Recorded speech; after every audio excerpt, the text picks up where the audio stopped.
我要跟你说点事儿。地球要毁灭了，何塞当上了高级合伙人。谁跟你说的？我怎么不知道？他带了一块新的手表，是他对他自己的奖励。也许他是为了奖励自己减肥成功吗？不是，他是为了奖励自己当上了高级合伙人。这块表是他上一次以为自己当高级合伙人的时候买的，但是他没有当上，所以一直没有戴过。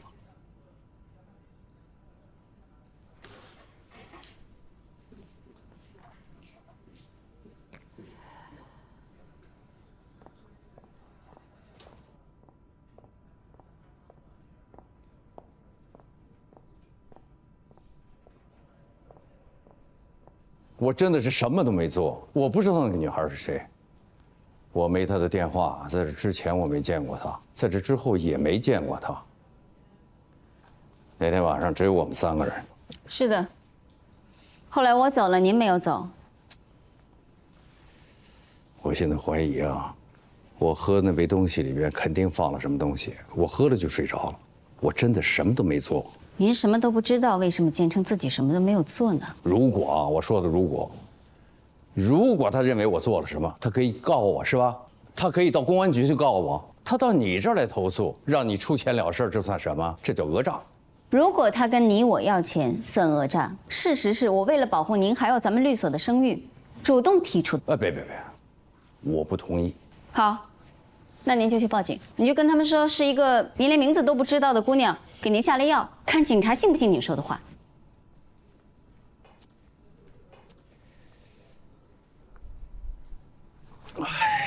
你想怎么办？我想听听你的。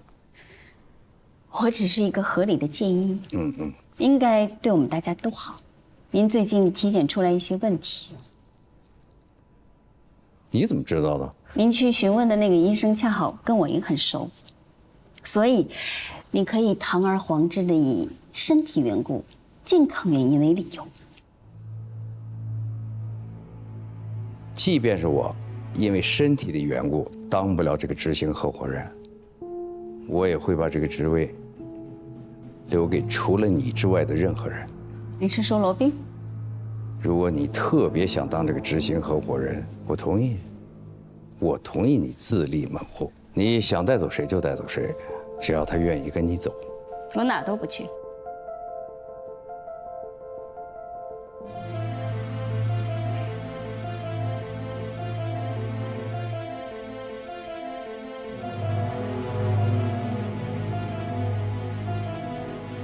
冯主任，冯主任，好。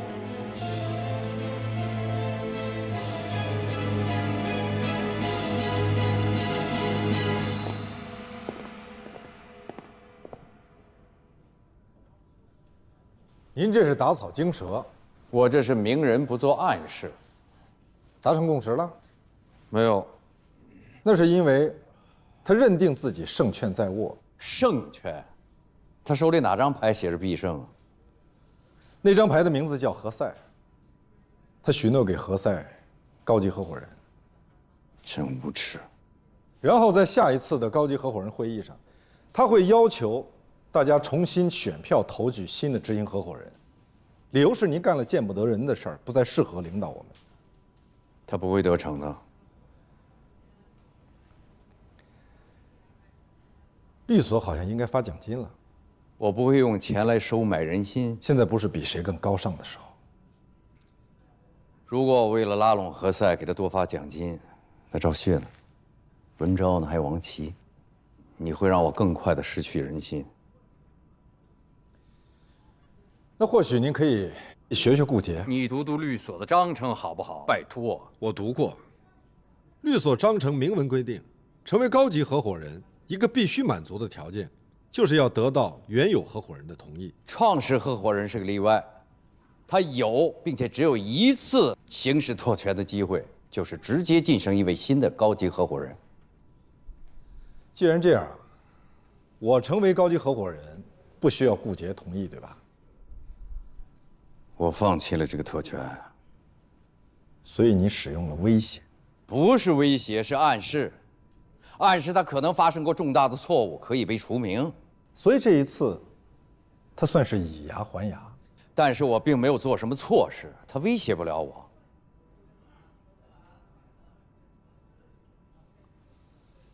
他只是说有个女人来投诉我，到现在，我连那个女的是谁都不知道。他说了，这是保护受害者的隐私。我才是受害者。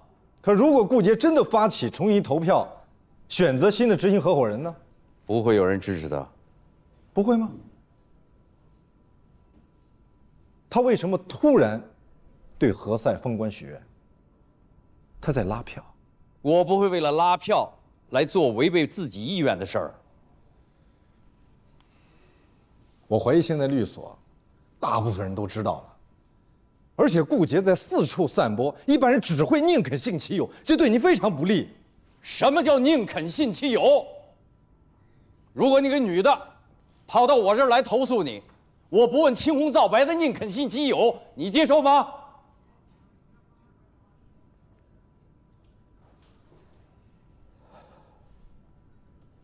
去找何塞，他不会听我的。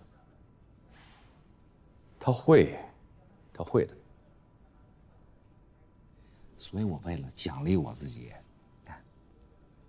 买块表。哎，你出去，我通话呢。跟谁通话？嗨，姐，你好，我是罗宾。哦，嗨，罗宾，你好。哎，何塞老跟我提起你。哦，是吗？说我什么？说你们俩是好朋友，经常在一起啊。你这样特别不好，你姐还没说完呢。你有什么事儿？哇，好漂亮的表啊！你找我有什么事儿？晚上一块吃饭吗？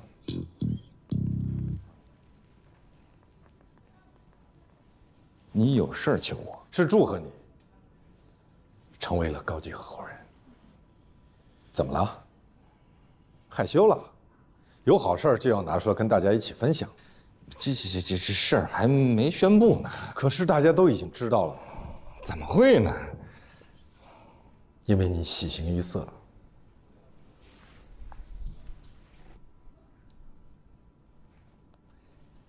叫丽娜。那算了。哎，那你不叫丽娜也行。好，那我一会儿把位置发给你。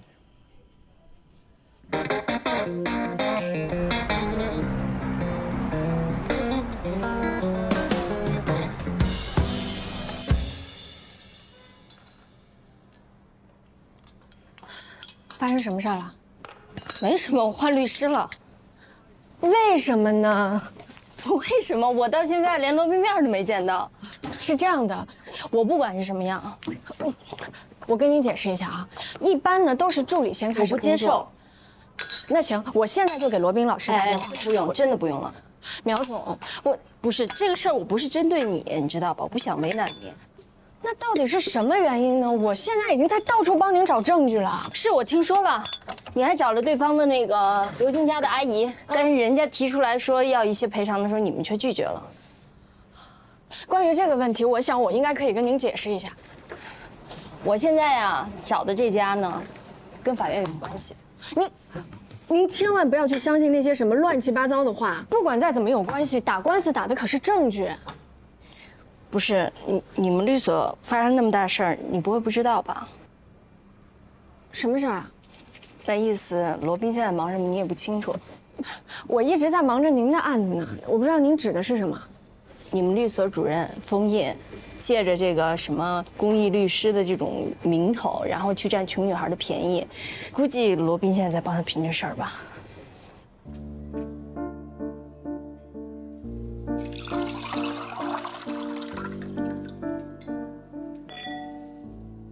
阿丁，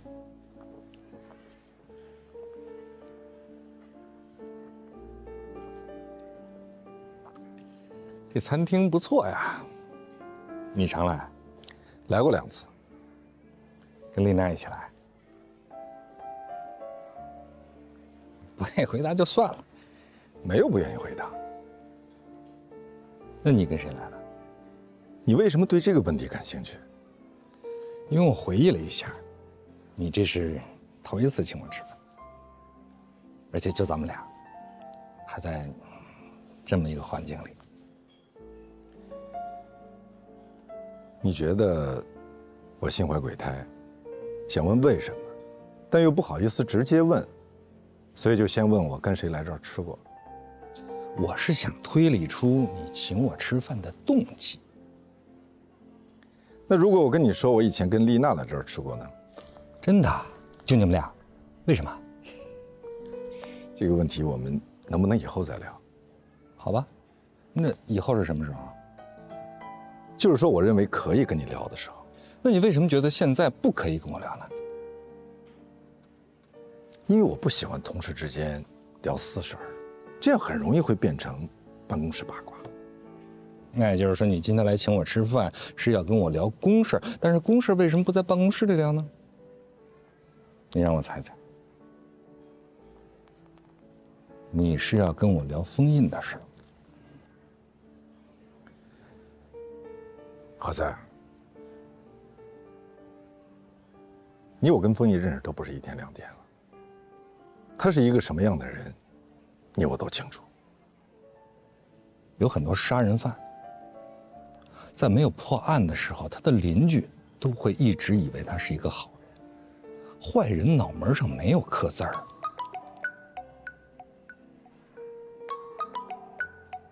接电话呀？要我帮你接？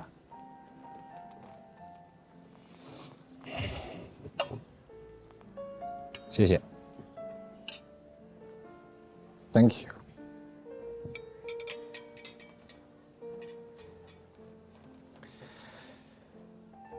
何塞，今天我约你出来吃饭是想跟你好好的聊一聊，但是我觉得你不相信我。我为什么要相信你呢？你做了什么让我相信的事儿吗？就因为你今天请我吃了顿饭，刚才还让我自己点菜。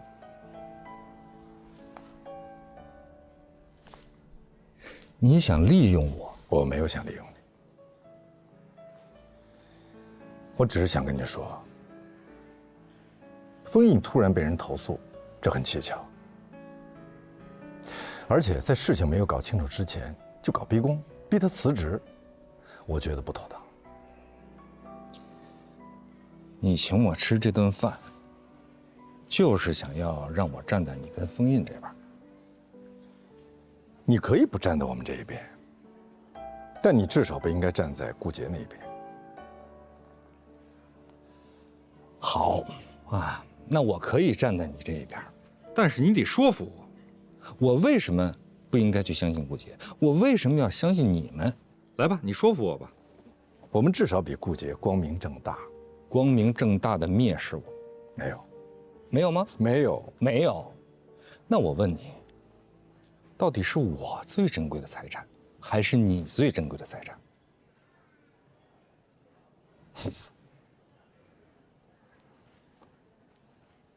想起来了，如果我是你，我最珍贵的财产，而不是你最珍贵的财产。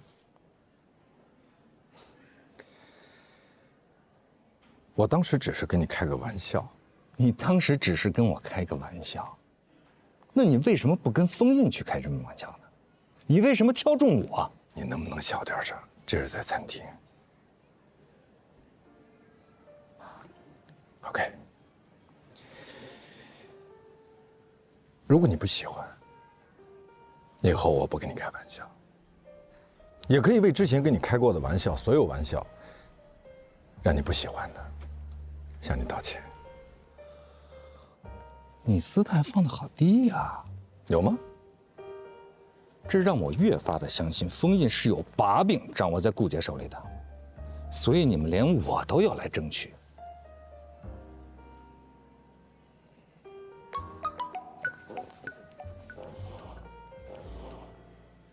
我快到律所了。苗警说他要换律师，因为他听说咱们律所出了大事，说封印搞了个小姑娘，您正在帮他灭火啊。对，他是正在灭火，所以他不能回你的电话，拜拜。你要不要给你助理回过去？我知道你的密码，以前我偷偷的看过，所以我就记住了。就这样，你应该没事就换我密码，我所有的密码我都经常换，所有的。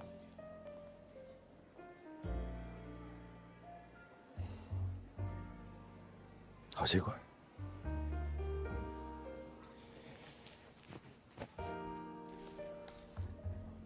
我也愿意相信封印，但是啊，我还是坚持认为，在事情没有查清楚之前，他应该先辞职。不可以。我们不能因为有人投诉封印，就让他辞职，这对封印不公平。这非常公平。如果说他都已经被投诉了，但是他依然若无其事，像什么事情都没有发生那样，继续主持工作，继续做他的主任，这样才是不公平的，对投诉的人很不公平。那你有没有想过，这个投诉的人，你我都不认识，甚至连名字都不知道，我们就相信他，这不妥当吧？即使按照疑罪从无的原则，我们也应该首先相信封印，直到他证明自己。好了，咱俩也不要争执了，好不好？咱们就等着投票表决吧。啊，律所最近会紧急的召开一个合伙人会议，顾杰会在会议上把这个事情提出来，因为这件事情关系到律所的声誉，所以所有的合伙人一人一票，决定封印的去留。事情还没有搞清楚，怎么投票？你听我说完好不好？你说，我刚才说到哪儿了？你说投票表决，我反对。我就是想看看你有没有认真的听我说话。你说。OK， 那我来告诉你，今天，此时此刻，我一直在非常认真的听你讲话，你的每一句话、每一个标点符号，我听得都很清楚，而且今天你用了很多的感叹号。但是我认为，现在首要的不是投票，这不是重点，我们应该先把这个事情搞清楚，在事情真相大白之前，我们应该相信，跟我们朝夕相处的同事。上司领导，我们要对他有起码的信任。你说完了，我来说好不好？很多时候，真相到底是什么样的，只有当事人知道。换句话来说，在整个这个事件里，只有封印知道他自己到底做了什么。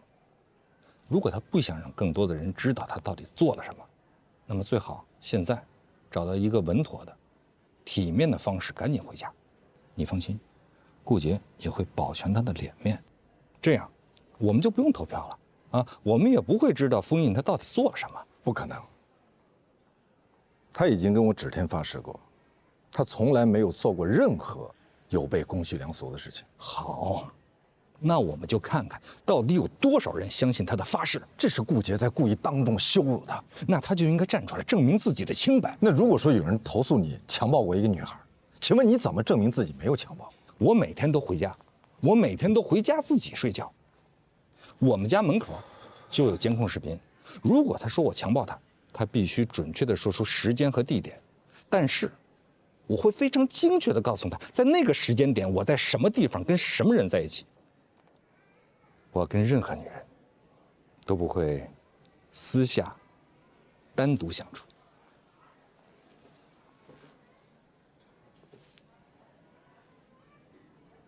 为什么这么看着我？敬佩？不是敬佩。也许有那么一丝丝的敬佩含量，但是你觉得我是个疯子？不，我只是想说，你真的从来没有跟任何人约会过，跟人谈过恋爱吗？你刚才说，你从来没有跟任何女人私下单独相处。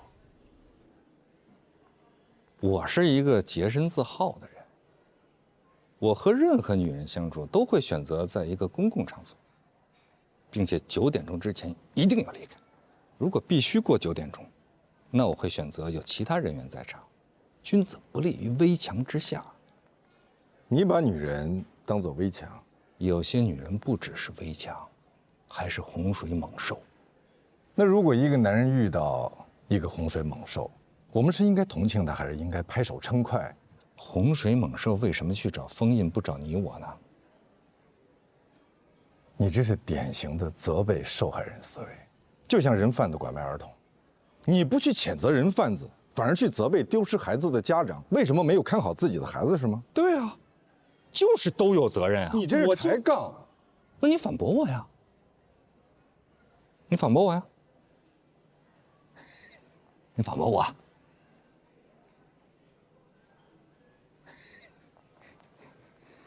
我第一次见到你哑口无言。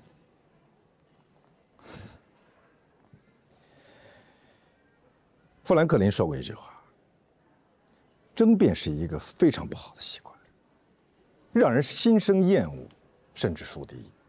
不，他的原话是这么说的：如果你争强好胜，喜欢与人争辩，以反驳对方为乐趣，或许你只能赢一时，但是这种赢毫无意义和价值，因为别人永远不会对你有好感。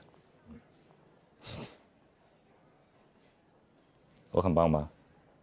你为什么面带笑意？你也太难讨好了吧？你在讨好我吗？你为什么讨好我？不，我说你太难讨好了的意思是不是说我在讨好你，或者说我要讨好你？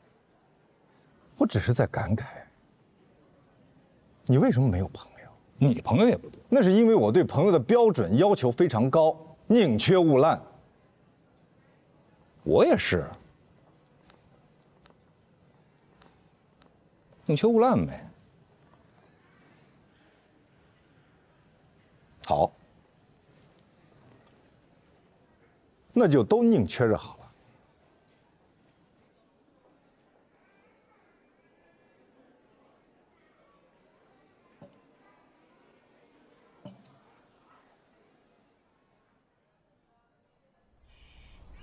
我完全没想到，何塞居然对我有那么大的不满，他就完全听不进去我说话。要是你说话他听不进去啊，他就不会跟你走，跟你去吃饭。那您的意思是我搞砸了？罗宾啊，你最大的问题在于你根本不知道什么时候、什么地点得罪了什么人。木秀于林，风必摧之。看看，把何塞还当疯了吧？那您希望我把他当什么呀？和你一样，栋梁之才啊！那得您亲自去跟他说，他更在意您对他的认可。我怎么跟他说？我是不是要跟他解释，在你和他之间，我为什么选择了你当高级合伙人？很容易解释啊。怎么说？您就说我人缘不好，没有您的支持，我根本就当不了这个高级合伙人。但是他不一样啊，他人缘好，即便没有您的支持，顾姐也会让他当上。切。那这样吧，今年的10佳律师，您推荐他？今年只有1个推荐名额啊。知道。你真的打算让给他？只要他别再怨恨我们就好。还有一件事儿，我知道你要问什么，罗宾。如果连你都不相信我，我相信你。可现在的问题是，连那些八竿子打不着的人都跑来问我，这到底怎么回事？那让我怎么说？我上微博开个专栏，我给他们说：“嘿，你们好，发生在我身上那事儿不是属实的，都是子虚乌有。”你不觉得这事很蹊跷吗？啊，你为什么不报案呢？案由呢？敲诈勒索。谁敲诈勒索？顾杰敲诈勒索，人根本就没有敲诈勒索，他只是说接待了一个姑娘的投诉，在核查，这总不能抓人吧？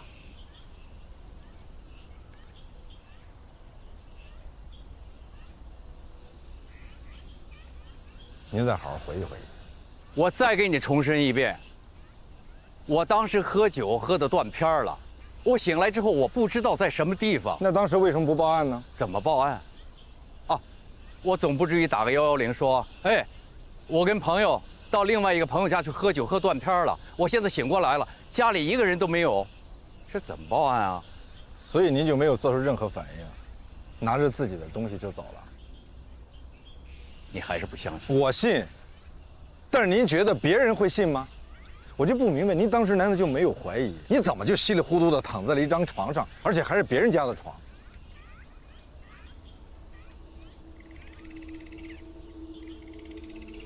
我承认我当时有点慌，也觉得这件事有点蹊跷。后来我就给顾杰打了个电话，他怎么说？他含糊其辞。后来他说，他当时正在接待那个投诉的姑娘，我确实记不清楚，但是我不认为我做了什么事。那你后来有没有又去过那个地方？没有。为什么？我连门牌号码都没记清。顾杰带你去的，你可以问他。他不告诉我。他说他在保护那个投诉的姑娘，不受威胁，不受恐吓。那你还记得那女孩子长什么样子吗？你这个口气完全是在审问犯人。我是在想办法帮你弄清楚事实真相。我再给你重申一遍，我不认为我做了什么出格的事儿。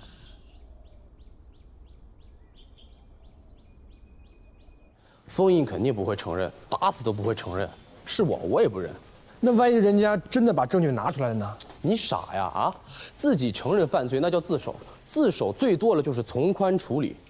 可要是自己不认罪，就算人家拿出证据，我们还可以质疑这个证据的真实性、合法性，这中间就有很大的空间了。哎呀，我看也没什么证据吧？对呀，要是真有证据，干嘛不去公安局直接报案呢？我要是那个女孩，我也不报案。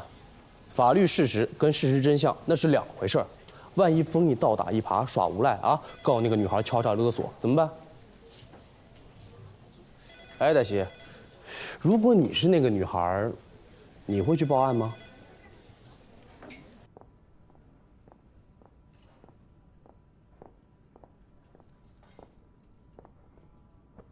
现在有空吗？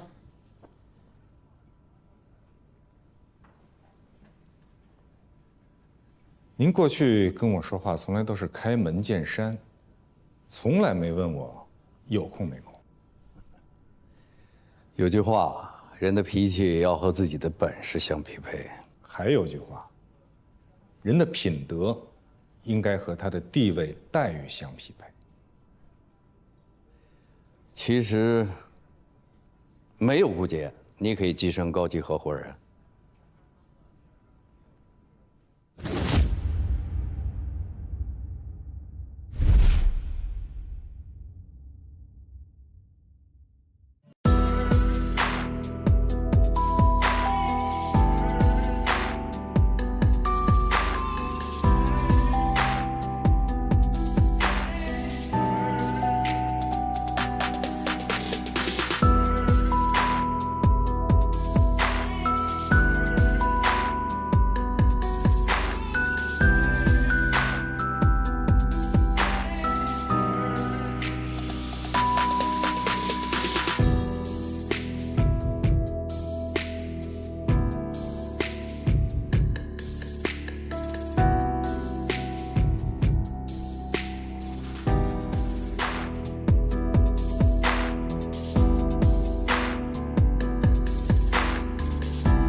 有句话，人的脾气要和自己的本事相匹配。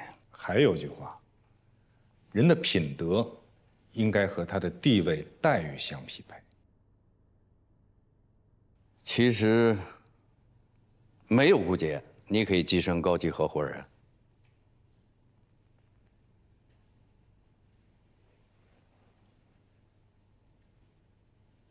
是吗？在下一批要通过的名单里。谢谢。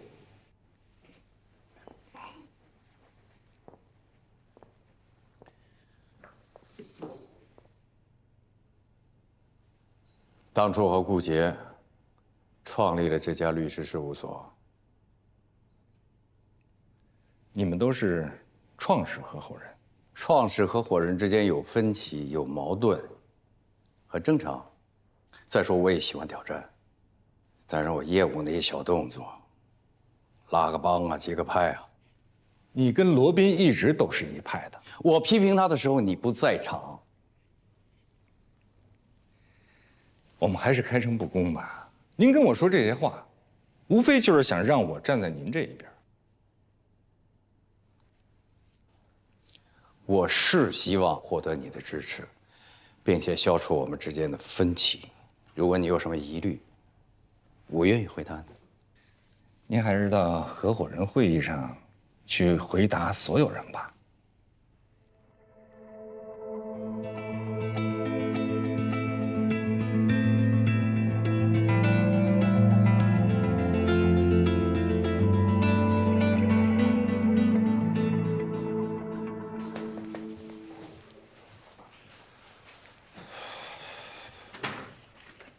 律所的福利，我看你一直没拿。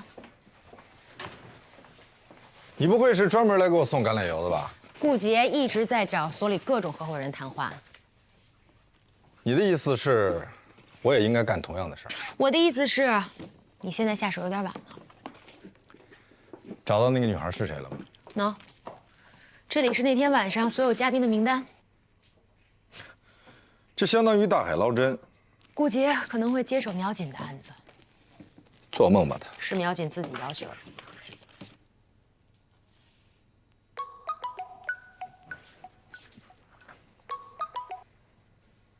喂，刚才顾杰老师让我把苗锦的案子移交给他。那你移交给他了？没有，我说我听您的。好，那你现在把所有跟苗锦相关的资料送到我家里来，我马上给你发地址。你现在让黛西来你家？怎么了？没怎么，就是律所现在很多人在传你们的闲话。是吗？都传什么了？传什么的都有。都有谁？谁说的？把他们拉出去，通通砍了。那这样，你别走，留下，以确保我守身如玉。我可没那么无聊。是我无聊。拜拜。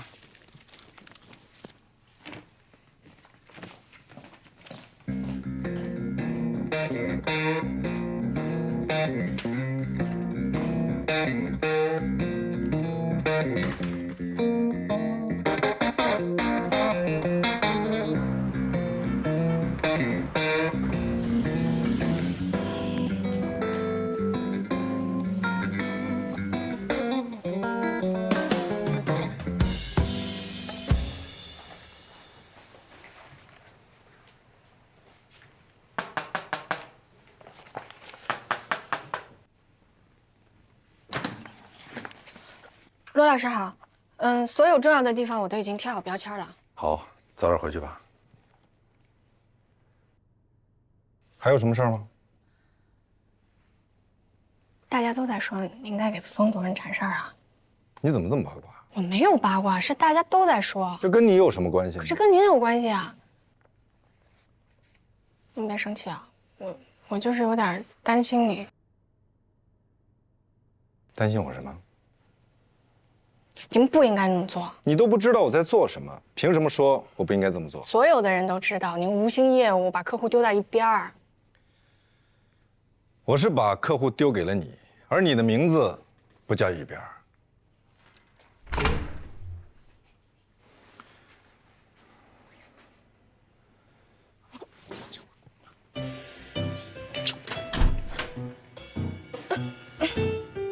你在干什么？是想敲门进来喝一杯吗？没有哦，我刚其实就是想跟您说个晚安，晚安，拜拜。回来。等一下，我帮你叫台车。啊，不用了，我自己叫个滴滴就行了。那个。哪个？您刚才为什么突然开门呀？你说呢？我不知道啊。到家之后，给我个信息。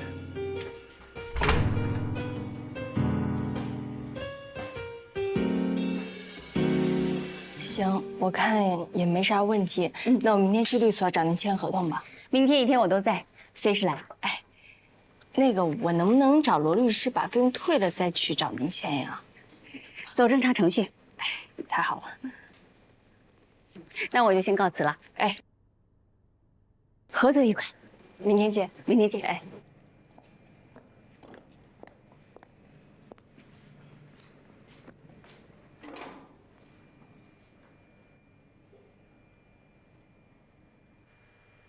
你还真是敬业，为了稳住客户，你给自己编了那么曲折的一个故事。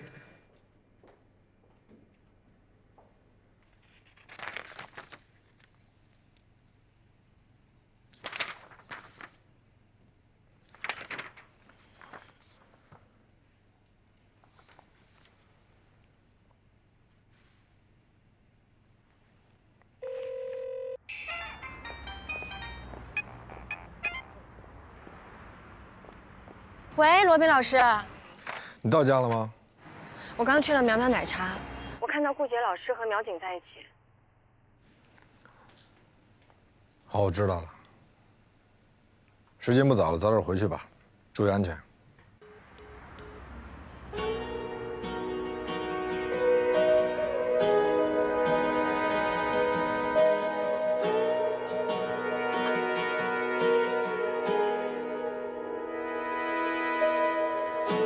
我知道时光不会为我停留，茫茫人海中也没人会回头，我一个人加油，一个人拯救自己的不朽。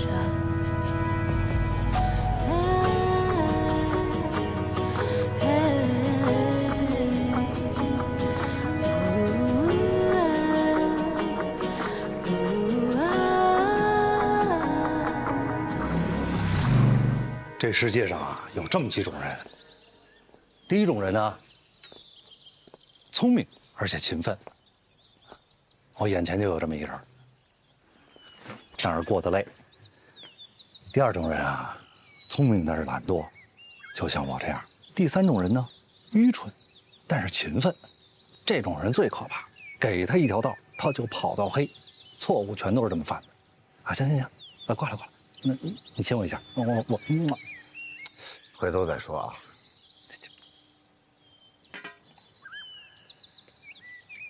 女儿，你这什么情况啊？穿这么一身皮衣跟我来打网球？我不是来打球的，我是来问你事儿。什么要紧事儿啊？电话不能说，非跑这儿来问。很重要。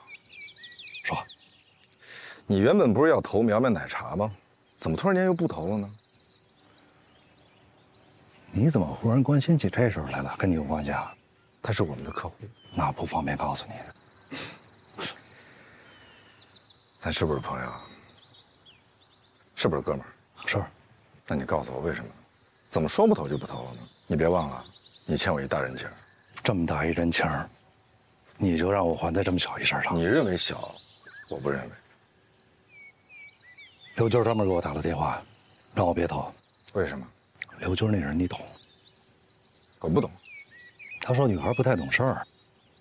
不懂事儿什么意思？装，不懂事儿啊！我没装，我的确是不懂。你说这不懂事儿是什么意思？就像你这么不懂事儿，懂了吗？那你为什么听他的呢？他说不让你投，你就不投。每天项目这么多，投谁不是投啊？何必要得罪他呢？哦。你别这么看我，显得我多不正直似的。你本来也不是以正直著称啊，所以我喜欢你啊。这事儿就此打住啊！我只能帮你到这儿了。不，我觉得呀，你肯定可以帮我更多。我欠你的人情刚才已经还了，你不能要求我去作证，因为就算我作证也没有意义。我并没有录音，刘军不但可以矢口否认，还可以说我诬陷他。你是律师，你比我懂。我没要求你去作证。我说，我觉得你可以帮我更多的意思是指，我认为你可以帮我提供更多线索。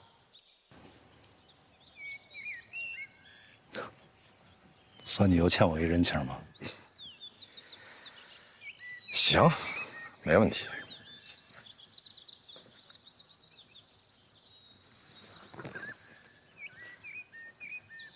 他的助理帮他干这些脏事儿。他这助理叫什么名字？他们都叫他权儿姐，专门帮刘军干这些事儿。他曾经跟我说，刘军有一种专门的方法来检验一个创业者对成功的渴望有多大。什么方法？把人叫到家里去，如果懂事儿，就说明渴望成功的愿望压倒一切，就可以投；如果要是不懂事儿，还有自尊，就说明豁不出去。他是在什么情况下跟你说的？在一酒局上，我一哥们给我发的小视频。那你把那视频发我。俩人情。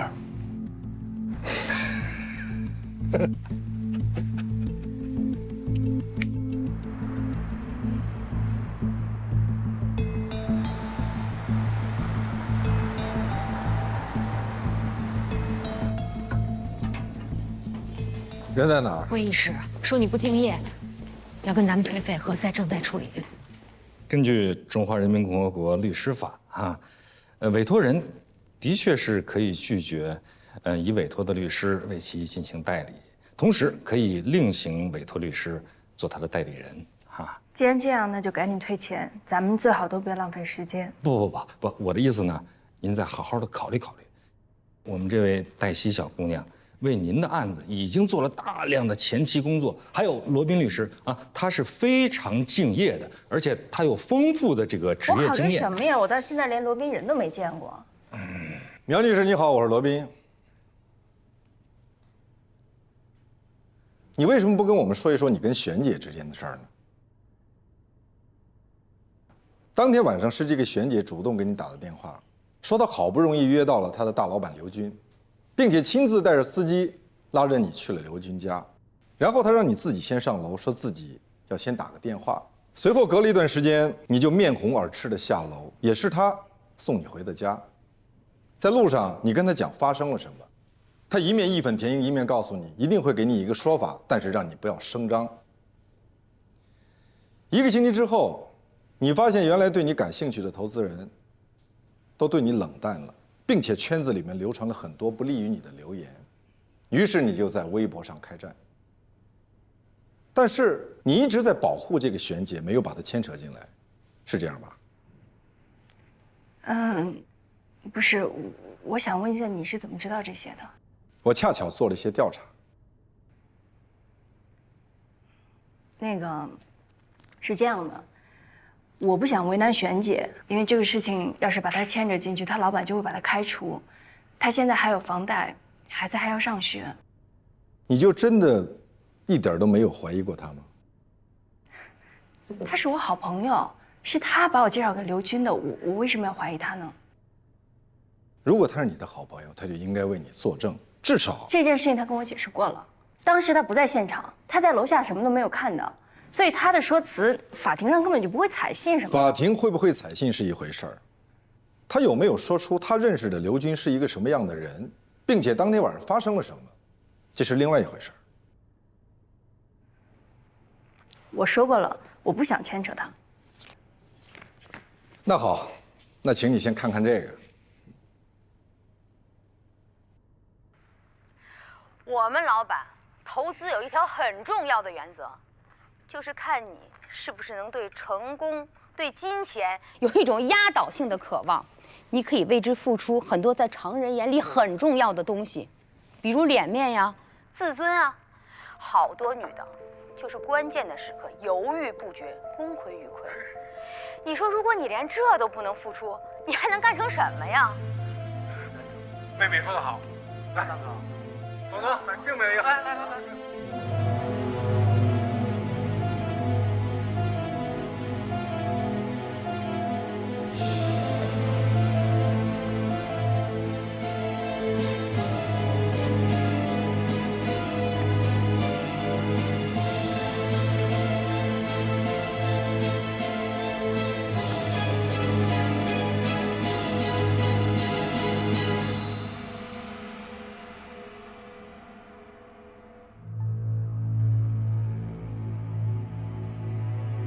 喂，璇姐，我有个事情想问你一下，你是不是明知道刘军是个流氓，还把我安排过去？事后你跟我说别报警，别闹，说董事会的人会给我一个交代。结果就是让所有的投资人知道我豁不出去，是吧？你有病吧？被迫害妄想症，我建议你看看心理医生。我们老板能有多少女的喜欢？骚扰你，不可能。你有病吧？被迫害妄想症。可是仅凭这个录音，也很难